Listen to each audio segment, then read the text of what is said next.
Welcome, my dear students, to Spotters. The spotters for the day is polyp in intestine, gross, as well as microscopy. These two are of great importance because they are invariably kept in each and every institute. It is quite easy provided you people deliberately follow what I am saying.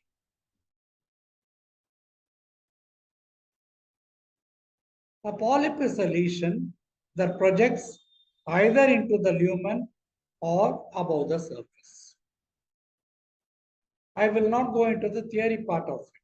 Here I am finding two kinds of polyps. In one, it is flat and flush to the surface. So it is called a sessile polyp. In another, there is a long stalk. So it is called a pedunculated polyp. This is just for a recapitulation. The entire polyp will be presented in a chart and it has been covered in the R.A.T.S theory also. Look at this particular specimen. Taken from the net, of course, you can superimpose it onto any structure that you have got. It is a mounted specimen of the intestine. It measures. I am supposed to measure the segment of the intestine. The external surface is unremarkable, in which I am finding a polyp into the mucosa. So you must measure the length of the segment of the intestine. So obviously the diagnosis is polyp intestine gross. Now, there are different kinds of these. It is schematic. There is a peduncle and they are trying to take an endoscopic resection of it. This will be sent for biopsy. A pedunculated solitary polyp. On this case, I find that the mucosa is started with multiple polyps of varying sizes. Look at this. It is quite small compared with this. So, if you get such a specimen in your exam, you will have to mention multiple polyps, so many numbers. If you cannot count, you can say that several dozens or nearly 100, whatsoever. The smallest measuring so many millimeters and the largest so many centimeters in diameter. The rest of the mucosa is unremarkable. So this is the earlier specimen. This is how you people should write. The mucosal surface, that is this one, it shows a polypoid lesion. It measures dash into dash centimeters. The length and the breadth you people can mention. The color is pinkish brown. It has got a short peduncle near the mucosa. The rest of the mucosa, that is all this, is unremarkable. So measurements are mandatory. In this case, I should write, there are multiple polyps which are pinkish brown. Both pedunculated and sessile types of polyps are seen. The intervening mucosa, see this is a normal mucosa, is unremarkable. So the diagnosis is either the first one has polyp or multiple means polyps intestine. Look at this microscopic picture. Quite important, simple, provided you follow what I say.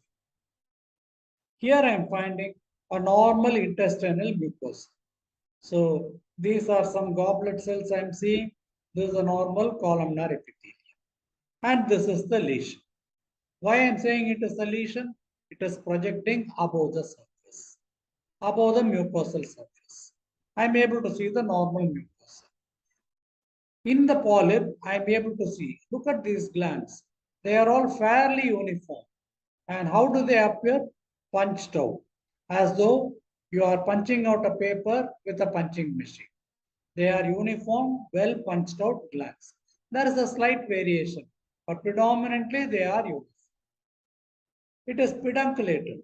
So I am finding a stalk that is bearing the lesion. And there is a, what is in between these glands? There is a fibrocollagenous stroma or a lamina propria. And there are lymphocytes.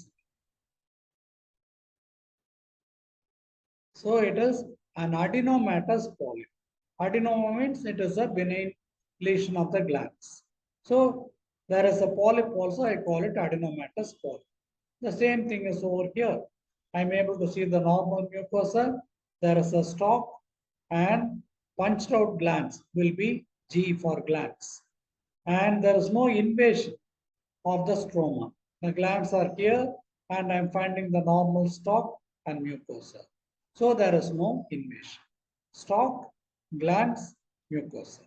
I would like you people to kindly draw this.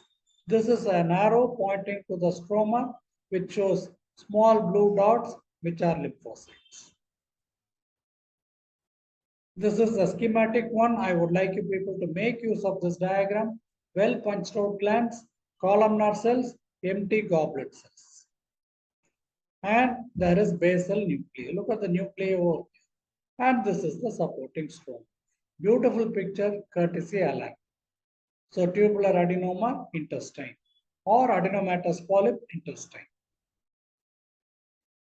This is only for the sake of completion. This will not be kept. When I say adenoma, it can be tubular. Look at this region. I am finding punched out glands. Whereas in this region, I am finding long, tall, finger-like projections, which is called villus.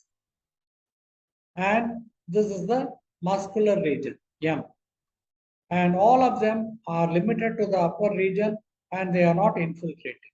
Therefore, it is a benign adenomatous polyp having both tubular and villus elements. Mercy.